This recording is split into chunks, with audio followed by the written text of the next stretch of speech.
bahas ayatnya. Tapi yang paling penting sekarang, bagaimana kita mengubah nasib? Yuk, bagaimana cara mengubah nasib? Kenapa Allah mengatakan, aku tidak akan mengubah nasib kamu kalau kamu tidak mengubahnya. Tapi selama ini tidak pernah ada penjelasan. Ngubah nasibnya gimana?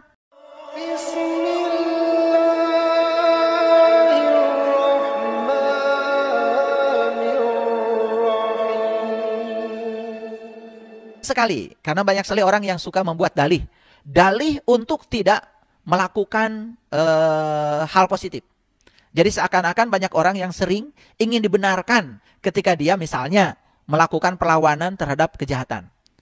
Kalau saya itu sebetulnya membela diri gitu ya. Karena dia melakukan kejahatan, ya saya juga akhirnya melakukan kejahatan yang sama. Nah ini namanya berdalih. Nah tidak boleh berdalih ya. Tidak ada dalih dalam kekuatan cinta. Tidak boleh ada dalih dalam berlakunya hukum tarik-menarik. Baik ya. Sederhananya begini. Kebanyakan manusia memberikan cinta dan menghentikannya. Lalu memberikan cinta lagi dan menghentikannya. Memberikan cinta lagi lalu menghentikannya. Itu terus-menerus. Sehingga ya memberikan cintanya itu tidak kontinu. Ya contoh sederhana lah. Ya, contoh sederhana. Pernah nggak para sahabat lagi tertawa-tawa gitu? Tertawa-tawa berarti sedang memberikan perasaan positif.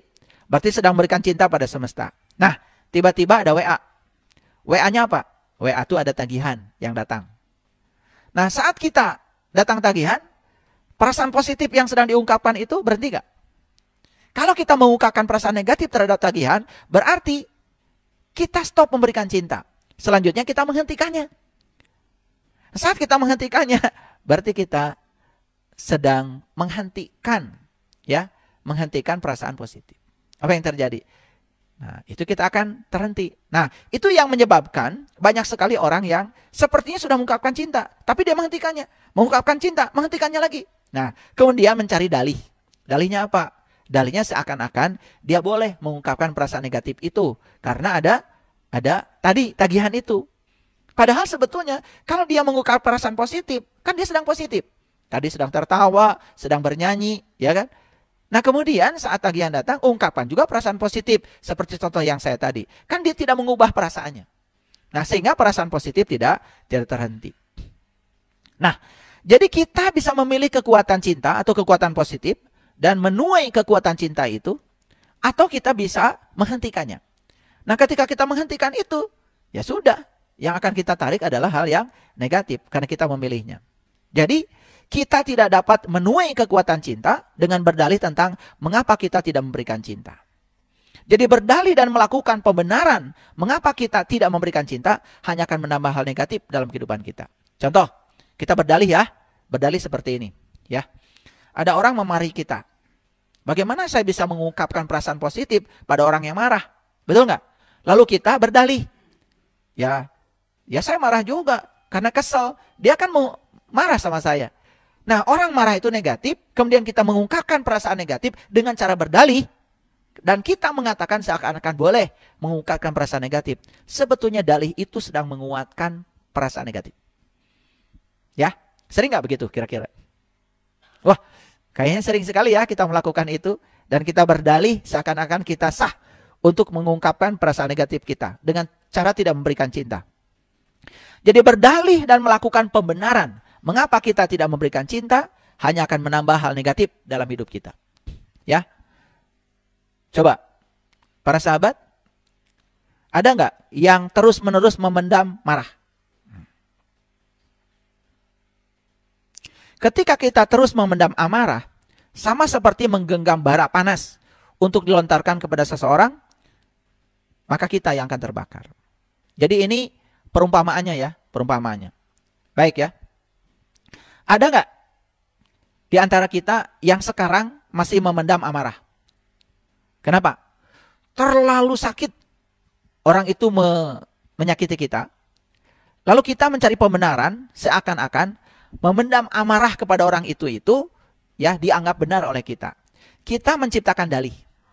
Nah, ketika kita menciptakan dalih, mencari pembenaran, untuk apa? Saya boleh saja memendam amarah kepada dia karena dia terlalu menyakitkan saya. Apalagi dia menyakitkan saya sudah berulang-ulang kali, misalnya.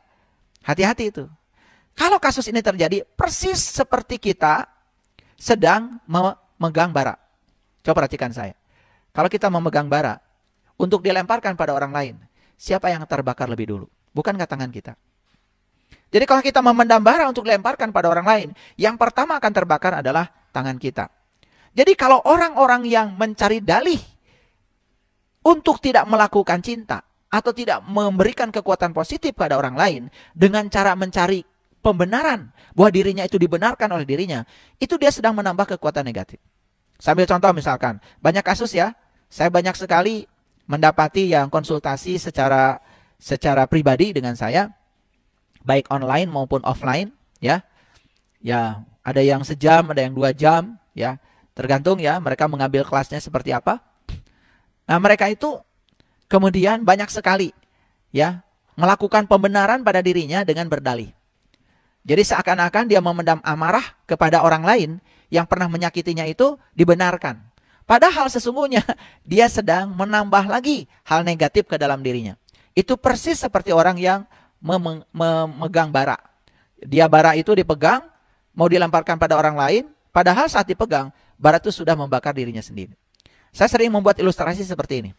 Kalau ada orang yang melemparkan obor kepada kita, obor ada minyaknya dalamnya, melemparkan obor ke rumah kita. Coba saya mau nanya, kita akan kejar orang itu atau kita memadamkan api yang dilemparkan? Kalau orang yang waras, pasti akan memadamkan api. Orang yang gak waras, pasti akan mengejar orang itu. Pada saat orang itu dikejar, kan perlu waktu. Begitu pulang, rumahnya udah terbakar. Itu kebodohan. Jadi terserah ya. Kalau saya memilih, kalau ada orang melemparkan obor ke rumah saya, ya saya akan padamkan aja obornya.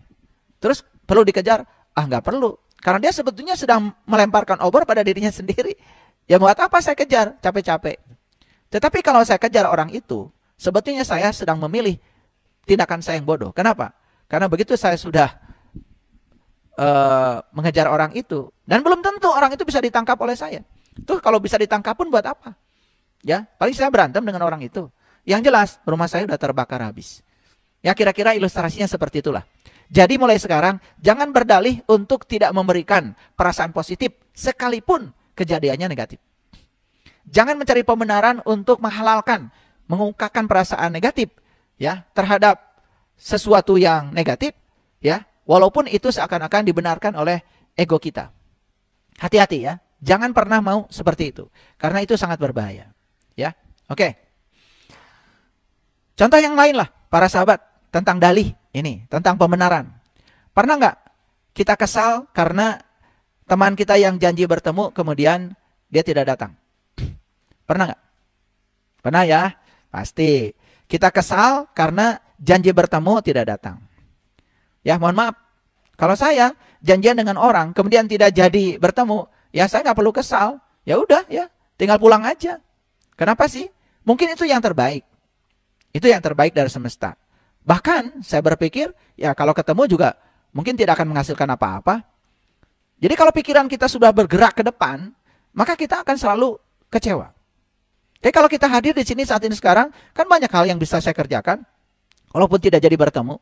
Tetapi cobalah, kalau kita kesal karena janji bertemu tidak jadi, lalu kita mengatakan kacau, ya, lalu menyalahkan orang lain, hati-hati ya, kita sedang menggunakan kesalahan orang lain untuk tidak memberikan cinta. Kita sedang menggunakan kesalahan orang lain untuk kita tidak mengungkapkan perasaan positif. Maka hukum tarik-menarik akan bekerja. Ketika kita menyalahkan, maka kita juga akan dipersalahkan. Walaupun orangnya mungkin tidak sama. Jadi ketika kita menyalahkan orang lain, kita suatu saat juga akan dipersalahkan. Walaupun mungkin yang menyalahkan orang kepada kita bukan orang itu, mungkin orang yang tidak sama. Dan itu tidak akan pernah salah, karena hukum tarik-menarik akan berlaku. Jadi tidak ada dalih dalam kekuatan cinta. Kita akan mendapatkan apa yang kita berikan. Titik, sampai di situ. Jadi kita tidak boleh mencari dalih atau pembenaran untuk tidak mengungkapkan perasaan positif. Sekalipun ya kejadiannya mungkin oleh kita dipandang negatif. Jadi ungkapkan aja perasaan positif. Ya, oh berarti ini yang terbaik. Berarti hari ini saya tidak boleh ketemu dengan dia. Percayalah bahwa sebetulnya semesta sedang bekerja untuk kita. Sedang memberikan hal yang positif. Kalau kita mengungkapkan perasaan positif, berarti kan kita tidak menambah kenegatifan yang datang kepada kita. Jadi sekali lagi ya, saya ingin mengingatkan, hati-hati dengan hal yang dianggap remeh-temeh. Misalnya, kita suka menuding ke orang. Kita suka mengkritik orang. Kita suka mencari-cari kesalahan orang. Kita berkeluh kesah. Keluh kesah sederhana aja. Mengeluhkan cuaca misalnya. Mengeluhkan lalu lintas misalnya. Atau banyak juga yang mengeluhkan pemerintah misalnya. Atau mengeluhkan pasangan misalnya. Mengeluhkan anak-anak misalnya. Mengeluhkan orang tua misalnya. Atau mengeluhkan antrian panjang. Atau mengeluhkan situasi ekonomi.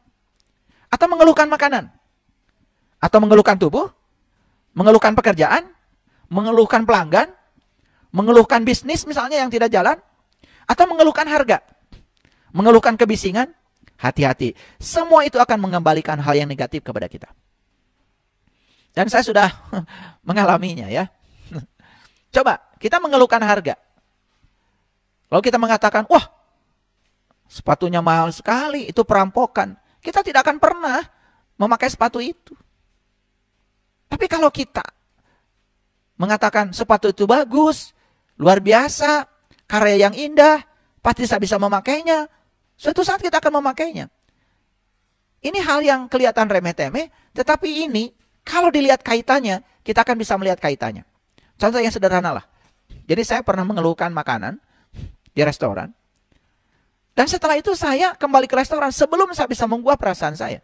Saya akan terus-menerus melakukan yang sama. Selalu mendapatkan makanan yang tidak cocok. Begitu diubah perasaannya, maka berubah situasi di luar. Itu para sahabat ada kaitan. Ya? Oke. Nah, jadi kata-kata yang harus disingkirkan dari diri kita. Apa? Kata-kata kacau. Wah, kacau. Wah, itu mengerikan. Itu menjijikkan. Itu menyebalkan. Ini pilihan kata.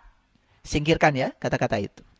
Ganti dengan kata-kata yang memiliki perasaan yang kuat. Misalnya, ya. Apalagi mengatakan kacau, mengerikan, menjijikkan, menyebalkan.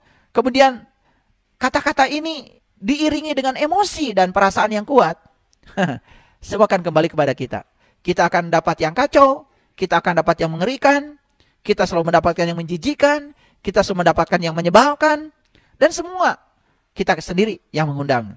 Yuk sekarang kita ganti dengan kata-kata yang fantastis, menakjubkan, keren, hebat, luar biasa. Makanya kalau ada orang mengirim pesan di WA group, ya coba, fantastis, menakjubkan, keren, hebat, luar biasa. Dan kata-kata itu, ya apalagi diberi rasa oleh kita, itu yang akan datang kepada kita. Jadi segala sesuatu yang kita berikan ke kehidupan orang lain, kembali lagi kehidupan kita sendiri. Ya, dalam setiap keadaan, dalam setiap saat, dalam hidup kita, kita akan mendapatkan yang telah kita berikan. Baik mengaitkannya atau tidak. Makanya coba, mulai sekarang belajar mengait-ngaitkan ya. Coba, kenapa kejadian begini? Coba, dikait-kaitkan dengan apa? Dengan kejadian sebelumnya. Bagaimana kejadian sebelumnya membangun rasa kita? Rasa yang dibangun oleh kejadian sebelumnya, itu ada kaitannya dengan kejadian berikutnya, para sahabat. Ada kaitannya.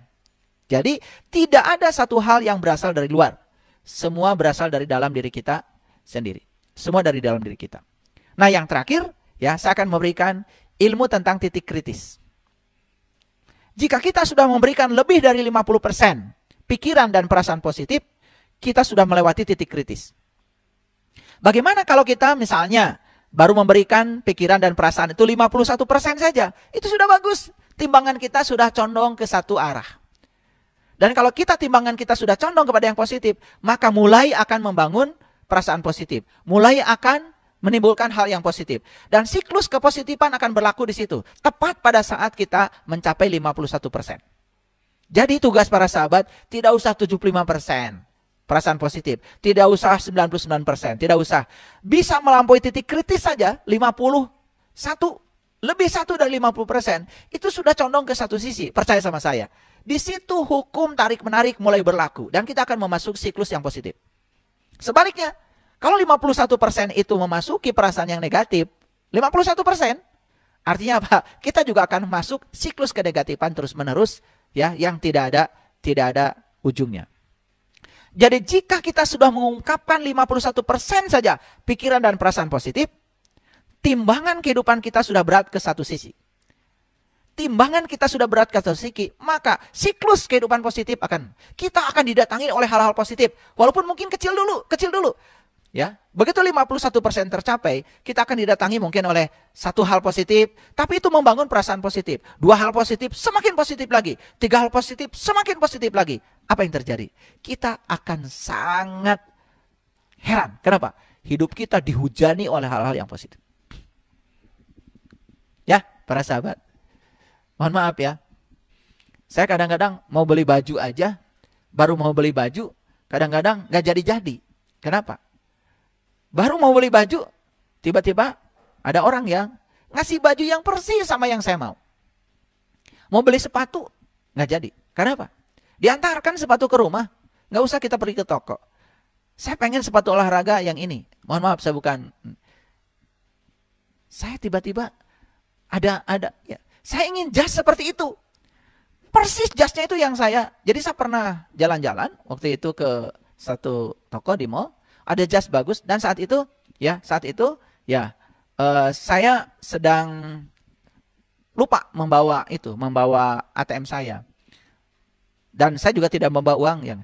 Tapi perasaan saya itu jas itu seperti udah saya pakai. Luar biasa. Selesai pengajian, itu ada sahabat kita yang ngasih jas yang persis. Bahkan dari toko yang persis itu. Jasnya persis itu. Sampai saya bilang sama istri saya, ini jas yang kemarin saya pegang.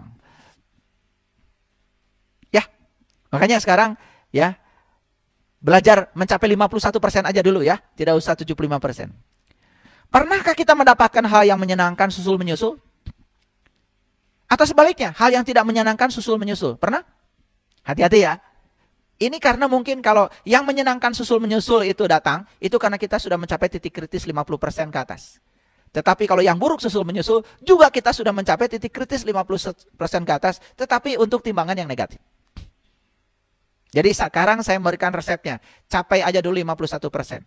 Ungkapkan hal positif dalam hidup, melampaui titik kritis 50%. Ya, gitu. Begitulah ya, cara kita mendapatkan dan menjalani kehidupan yang menyenangkan. Dan selama-lamanya terlindung dari segala mara bahaya.